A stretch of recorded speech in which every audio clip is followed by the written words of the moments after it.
Здравейте отново! Тук имаме автомобил, чийто собственик се оплаква, че на всеки 1000 км губи половин литър масло. В случая сме направили пълна ревизия на автомобила, сменили сме масло, филтър и сега ще добавим трайното покритие Ceramic Power. Като хубаво е да не е хубаво, а задължително да не превишаваме максимума на нивото на двигателя. Какво ще направим тук? Ще възстановим всякакво износване. Трайното покритие полепва по метала и така имаме осигурено един по-дълъг живот, имаме по-голяма икономия на гориво, нямаме разход на масло и увеличаваме мощността на двигателя, като той работи като чисто нов.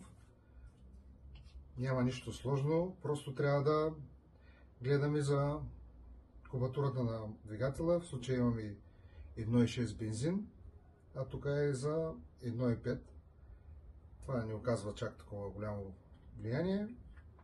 Ето, отваряме продукта и елементарно добавяме към маслото. Така постъпваме за скоростни кутии, диференциали, като оставим хубаво да се изсъди до край. Ами това е. Това е от мене. До нови срещи!